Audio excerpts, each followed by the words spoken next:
Somewhere along your journey of awakening, maybe after a major spiritual insight or a personal breakdown, you felt something shift. You saw the illusion, the patterns, the noise, and then silence. At first it was powerful, even empowering, but slowly, that sense of meaning just vanished. Not overnight, not dramatically, quietly, like your soul turned down the volume on life and forgot to turn it back up.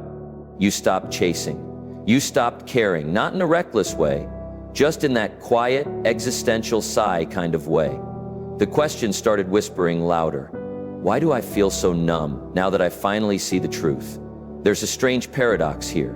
We expect spiritual awakening to ignite our passion, but for so many, especially the deeply introspective types, the empaths, the seekers, it does the opposite. It empties us. I remember talking to a friend, super bright, spiritually attuned, obsessed with all the right books, Eckhart to Alan Watts, Krishnamurti. Then she had a massive awakening after a dark night of the soul. She got it. She said she saw through the illusion of identity, ego chasing external success, and yet 2 months later, she was staring at her ceiling, barely able to get out of bed. She told me, I used to cry over not achieving enough. Now I don't care whether I do anything at all. I thought awakening would light me up, not leave me. Like this. Carl Jung, the father of analytical psychology, hinted at this post-awakening fog. Years ago, he didn't talk in trendy spiritual terms, but he understood what happens when the unconscious becomes conscious.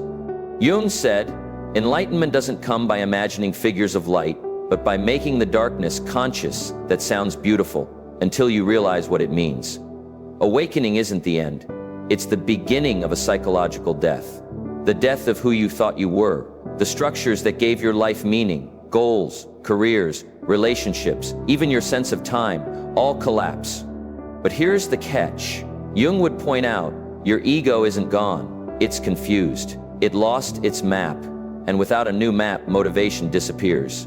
So it's not that you are depressed or lost motivation, you are just in limbo. You've woken up from something, but you haven't woken up into something else yet. But here's where it gets fascinating and deeply misunderstood. What you are feeling right now isn't failure, it's not depression or anxiety in the clinical sense, it is something ancient and sacred. Jung actually warned that our modern world avoids this phase at all costs. This sacred pause, this void, this in-between. He believed it was essential for true individuation, the process of becoming your authentic self. But no one tells you about this part, do they? And that's exactly what we're going to unravel next. What's really happening in your psyche after awakening? And how this loss of motivation might be the biggest spiritual upgrade you've ever experienced, if you understand it right. Before we continue, if you are someone who loves expanding your mind and exploring the deeper layers of life, make sure to subscribe to Fractal Wisdom. This channel exists to make the invisible visible and support those navigating the weird and wild path of awakening. So if you've been floating in that post-awakening fog, wondering where your spark went, no, you are not crazy. You are going through a psychological shift. Most people can't name a change so deep.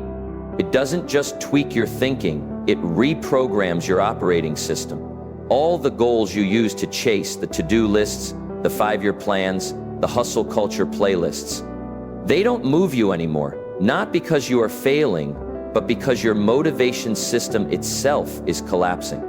And Carl Jung saw this coming long before it became a trending topic on social media. Let's break this down. For most of your life, your motivation came from your ego identity, the me you thought you were. You wanted to prove yourself, be seen, be successful, be loved. That's not a bad thing, it's just how human development works. Jung called this the persona, the mask we wear to function in society. But the awakening process strips the mask. Suddenly, you're not trying to be liked. You're not trying to win the game because you see the game. And that's where it gets weird. Without the mask, your old goals don't fit anymore. They were tailored to a version of you that doesn't exist. So now you are like a character in a play who stepped off stage and can't figure out what their lines are anymore. That's why you feel unmotivated. You didn't lose drive. You outgrew the fuel that powered it. Carl Jung believed that we are not here to serve the ego. We are here to integrate it, to align it with something bigger.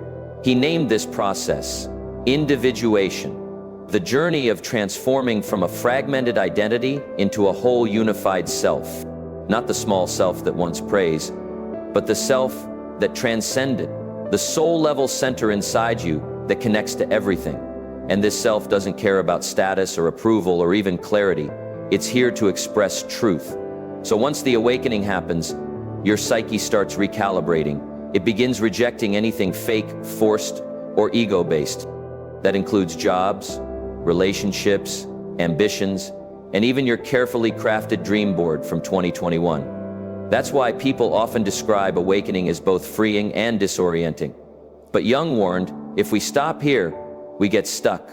Some people awaken and fall into the trap of spiritual bypassing, convincing themselves that nothing matters, that it's all just illusion. So they disconnect, float, and numb out. They confuse detachment with disengagement. But the self wants something different. It wants to live through you. It wants to bring heaven into this human body.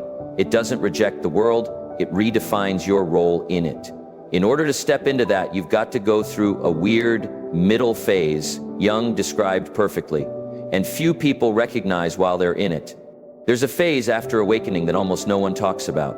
It's not glamorous, and it doesn't get thousands of likes. It doesn't look like meditating in Bali or writing profound Instagram quotes. It looks like this: sitting in silence, unable to explain yourself.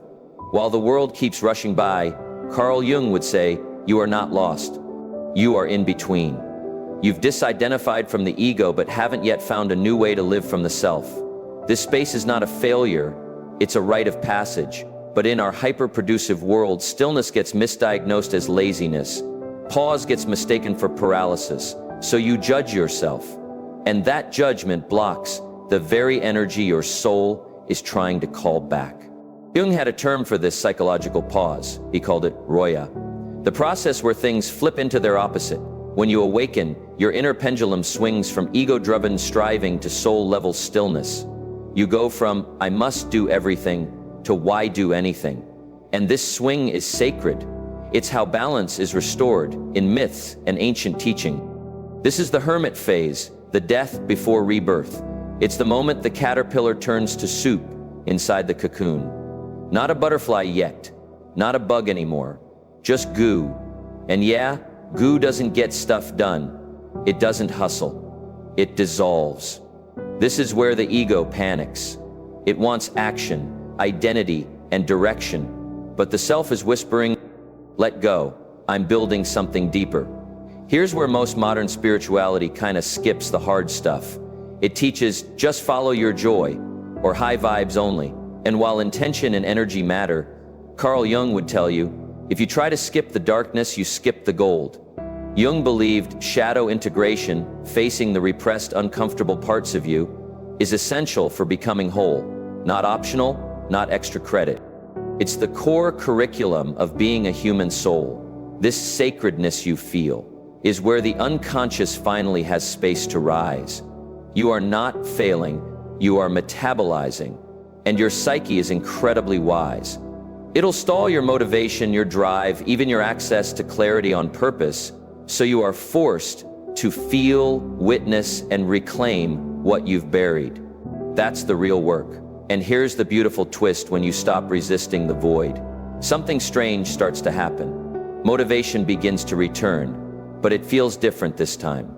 It's not anxious, it's not performative, it's not hustle. It's something older and something quieter. A kind of soul-led movement that feels like remembering instead of chasing. Jung called this the emergence of the self, not as a concept, but as a living inner compass. So you've walked through the void, you've felt the silence, the stillness, the deep pauses. And now something new is starting to stir inside you, not a lightning bolt and not fireworks, more like a quiet inner pull.